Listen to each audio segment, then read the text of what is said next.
let's talk about loan limits.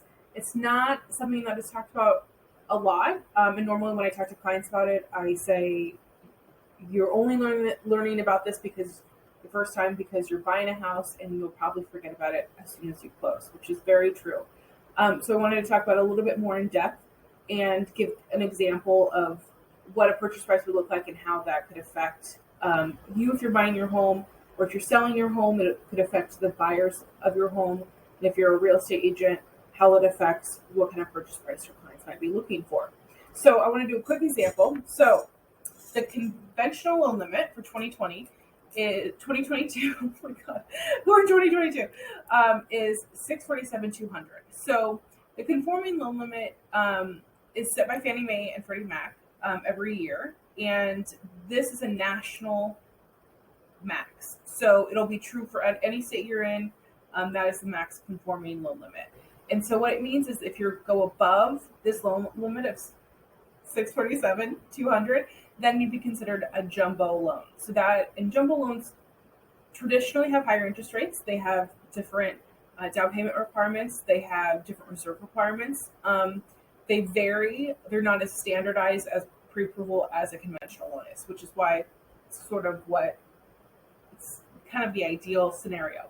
So if we look at a purchase price, it would be $680 for this new loan limit, because if you do a down payment of 5%, which you could do less than 5%, but there's additional requirements for 3% down. So I wanted to keep it simple at 5%.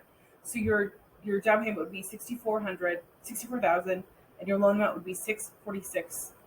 So right under that $647,200 loan amount. So let's say, for example, you found a house at $685, and you wanted to stay at a conforming loan limit because you wanted to keep your down payment at 5%.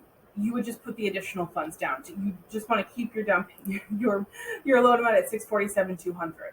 So you'd have to bring additional funds in to make that happen. But it's doable, and you just have to keep that in mind. That's why it's important to talk about the loan limits up front if you're looking at a purchase price around $680 and you are thinking about a down payment of 5%. Okay, so let's talk about FHA loans.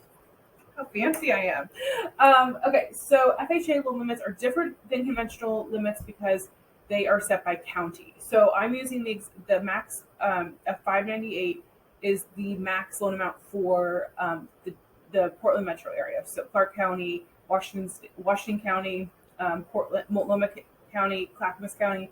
But this FHA loan limit is higher, like let's say in King County and Seattle, and lower in Yamhill County, for example. So, or Cowlitz. So as you're looking, if you're using FHA financing and you're looking around this, if you're using FHA financing, we're always going to be aware of it because there can be kind of a wide range of max loan amounts. So then we'd be looking in Portland metro area, purchase price of $619, 3.5% down with an FHA loan. So that would be $621,665, and so your loan amount would be $597,335.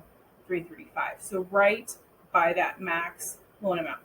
So those are the things we kind of keep in mind and how it affects you. So if you are looking at you're in that range, we want to be really mindful of making sure that you stay at that purchase price, or if you have or to make sure that you have the additional funds to put down to get you to that max loan amount.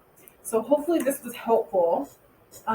Again, it's just something that we talk about, especially when you're getting pre-approved. We go over those numbers, but it's something just to keep in mind when people talk about loan limits or what if a type of financing is not available, why that is.